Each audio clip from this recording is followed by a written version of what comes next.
Is this the right way? No. This is the right way.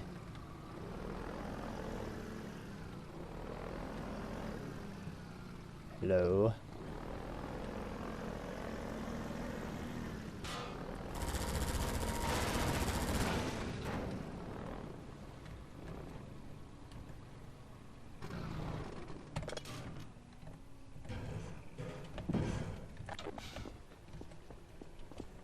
And raise the gate, or the dam hole, whatever you want to call it.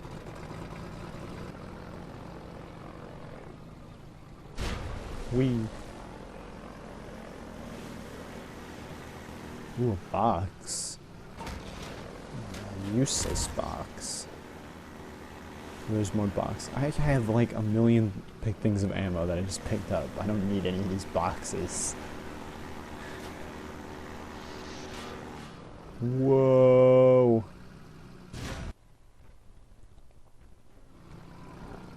It's no fun that there's a load point there.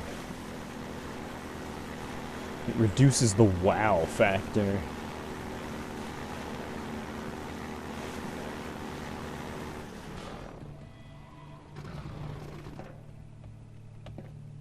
Come on.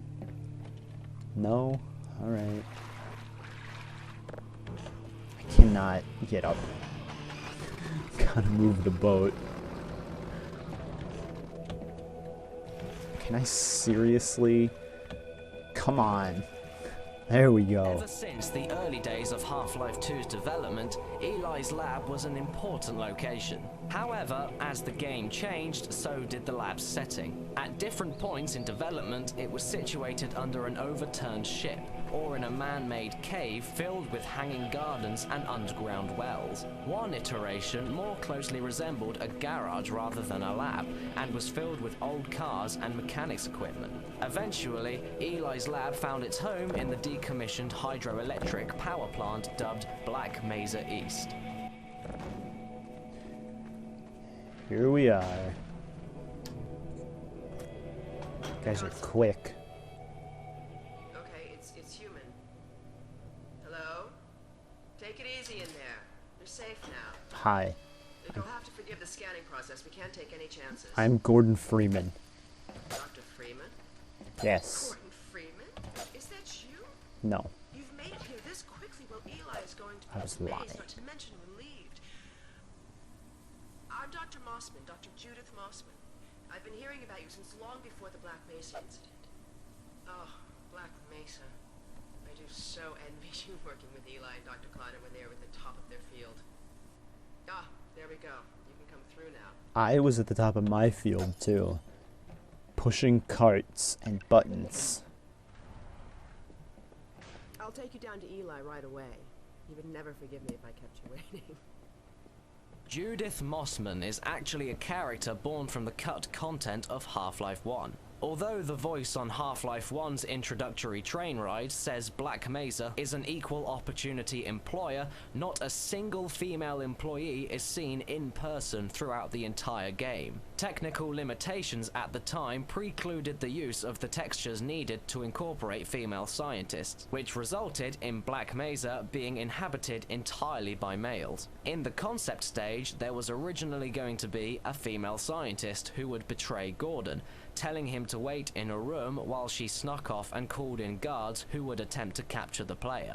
Another thing of note is the following elevator ride. While Alex's introductory elevator removed distractions, Judith's elevator adds distractions that are actually far more interesting than her dialogue. Little details like this nudge players toward liking Alex and having mixed feelings towards Mossman. How interesting. We could certainly use the extra help around here. We've covered a lot of ground in the last few months, but things would go so much faster if we had more people with your training. We're closing in on a reliable local teleport technology. Something the Combine still hasn't mastered. I used it. Eli thinks their portals are string-based, similar to our Calabi-Yau model, but they've failed to factor in the dark energy equations. They can tunnel through from their universe, but once they're here, They're dependent on local transportation. If they knew what we were doing with entanglement... I think they do know. Listen to me. I sound like a postdoc. I'm just so excited to think that we'll finally have the chance to work together. Calm yourself. Where was I? Oh, yes. Dr. Kleiner compressed the Zen relay far beyond anything he imagined at Black Mesa. We figured out how to use Zen as an unexpressed axis, effectively a dimensional slingshot, so we can swing around the border world and come back in local space without having to pass through. They say her dialogue isn't interesting, but I find it incredibly interesting. Eli, look who I Learning found about in the the vague science. Gordon Freeman. Hello. Let me get a look at you, man. Something ate your leg. God, you haven't changed one iota. How do you do it? Now let's see. Face Last time face I saw cream. You, I sent you up for help after the resonance cascade. I never thought it would take you this long to get back to me. Welcome to the lab anyway. It's not Black Mesa, but it served us well enough. It's going to be a lot more like Black Mesa with Gordon here to help. Right you are. MIT graduates are few and far between these days. We'll get you out of that hazard suit and back into your lab coat where you belong. Good. Let me just finish up some work and I'll see what I can dig up. Dr. The Freeman, head preserved in this jar it's is been the a head real of a honor. monster cut from I'm the looking game. forward to working together. It was a Combine janitor called the Cremator, which would clear the streets of dead soldiers and citizens' bodies after a skirmish. It was to do so using a hose that sprayed some sort of corrosive chemical. During this scene, if the player looks at this head, the newspaper clipboard, or the Vance family picture, Eli will respond, addressing whatever the player is looking at. This is one of the rare instances in the Half-Life series where the voiceless player is able to affect the dialogue in a more meaningful way than just pressing the use key. It shows that other characters are aware of your actions and that these actions are worth addressing. Eli Vance is the Half-Life 2 counterpart of long the one. Half-Life 1 scientist who opened an eye scanner door for the player, telling them to head for the surface right after the resonance cascade. This is evidenced by his dialogue here, the first time in Half-Life 2 where you meet him in person. During the game's complicated development, the character we now know as Eli Vance was originally two separate characters, Captain Vance and Eli Maxwell. Captain Vance was an undercover resistance member who worked for the Combine, running a facility referred to as the Air Exchange, who was also intended to be Alex's father. Eli Maxwell was a character not unlike the final version of Eli Vance. The only major differences are his relationship with Alex as a close friend rather than a father, and he had a very different appearance with a longer beard, glasses, and a cane. When the Air Exchange was cut, it took Captain Vance down with it. The two characters were then rolled into one, and the underground resistance fighter and military leader roles were given to Barney Calhoun and Odessa Cubbage, respectively.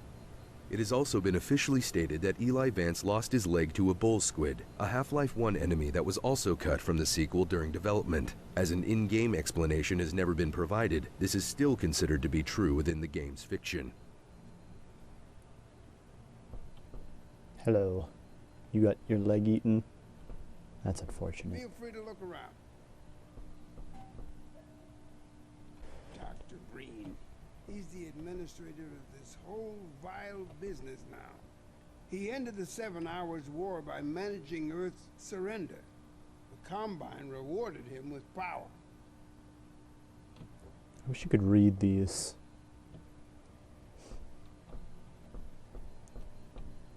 We're still not sure what that does. Alex brings in the strangest things.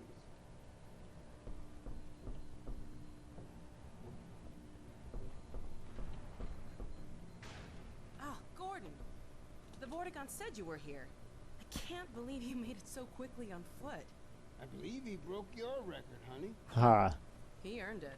I guess win. you proved you can handle yourself out there. There's nothing Gordon can't handle. I killed a giant alien The floating possible baby. perception of you. Dad, please. I freed the Vortigons from slavery. Pretty sure I can manage an airboat and a helicopter. Take a look at this, Gordon.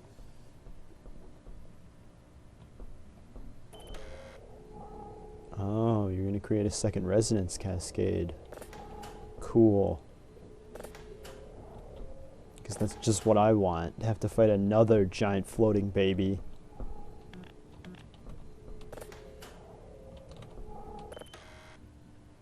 Turn it off. It's dangerous.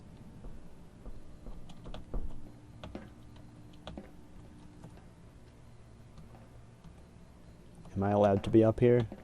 Because Alex, I'm up here. I thought you were on watch. The Vortigaunts relieved me so I could come see Gordon. Anyway, I should be in here working on the portal. I have the repairs well in hand. Someone misjudged the capacity of the Combine thyristor. Are you blaming me? Ooh. No, not at all. It was a calculation error, not a mechanical problem. Cat fight. Maybe you should let me do the calculations next time as well as installing it. Alex, really? Oh, sorry, I was Sometimes standing think on your you head. deliberately misunderstand me. Alex, why don't you take Gordon along and give him some practice with the gravity gun? Sure. Come on, Gordon. Let's go have some fun. The zero-point energy field manipulator. We're not is even not going a that toy, way. Alex. Ugh, let's get out of here. You're kind of mean.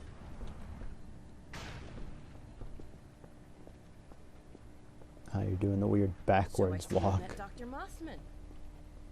She's one of the main reasons I spend so much time outside. You should hear her drone on about how it should have been her in the Black Mesa test chamber that day. Does she blame me? I'm sorry, I shouldn't be talking behind her back. It just gets a bit claustrophobic down here. She thinks it's my That's the old fault. passage to Ravenholm. We don't go there anymore. No?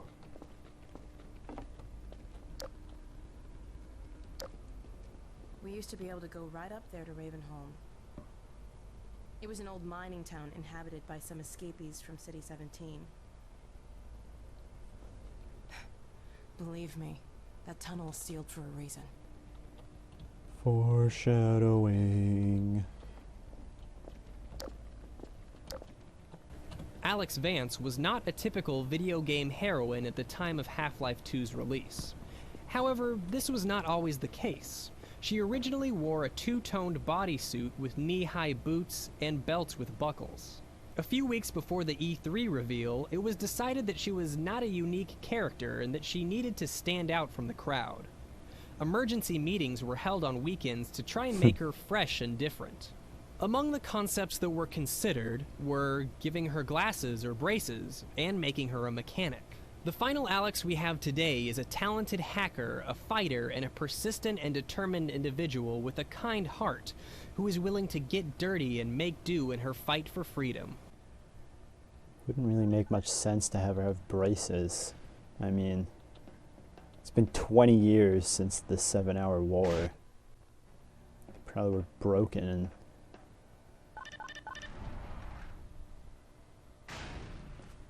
So, here we are. The scrapyard.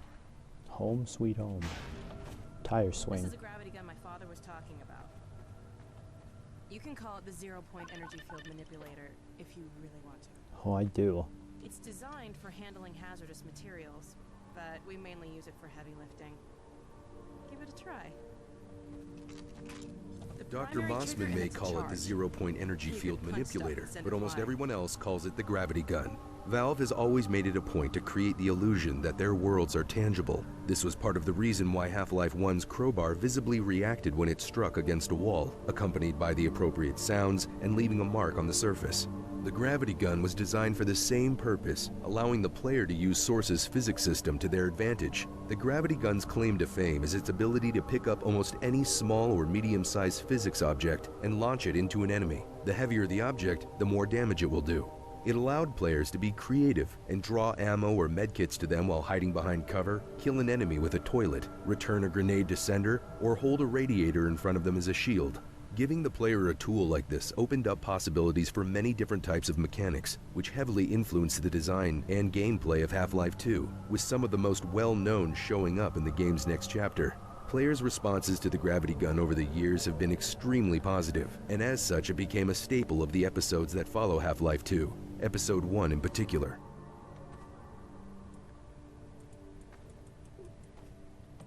We found it handy for clearing minefields.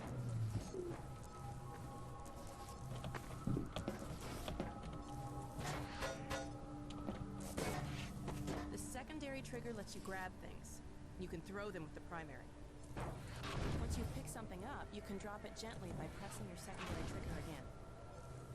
Pick up some stuff and toss it. You like that? Where'd you even get this? Did Eli carry this out of Black Mesa? You can also pull stuff over from a distance. Give it a try. I know what I'm doing.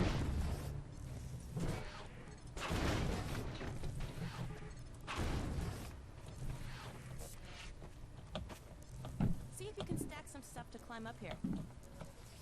All right. She knows I can't do a pull-up. That's embarrassing.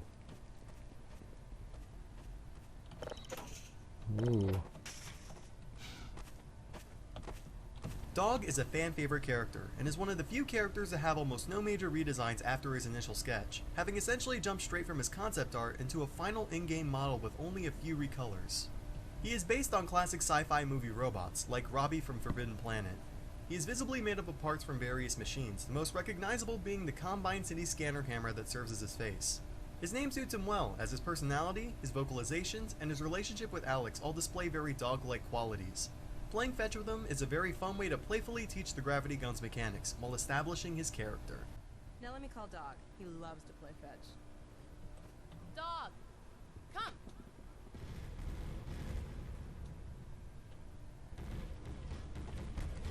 He doesn't look like a dog.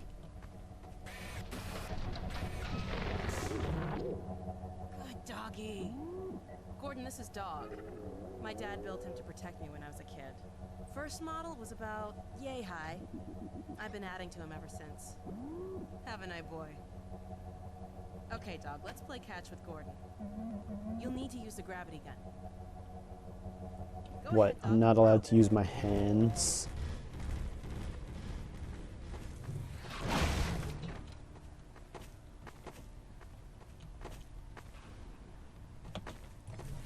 Good catch. Go another, Dog. Awesome.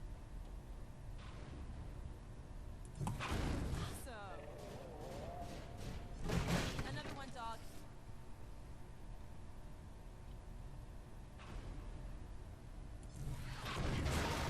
What do you think I am? Dog, go get your ball. A toy for your dog to play with?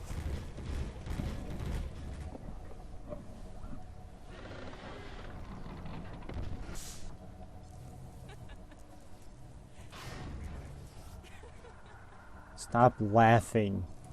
It's not funny.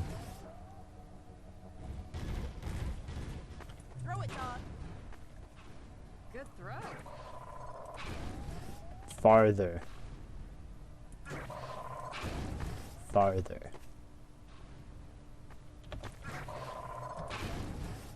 All the way over here.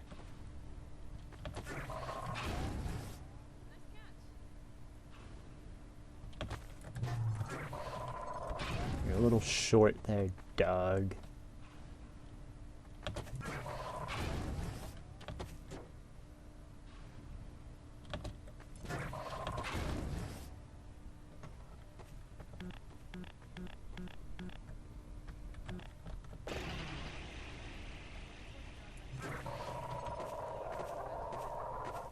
What? I can't hear you. If I do this. Oh, you got it. Go over there. No. Oh, wow. That was way too far. Okay, Gordon, let's try something else. Get over there. Throw something bigger. Yeah. Throw this.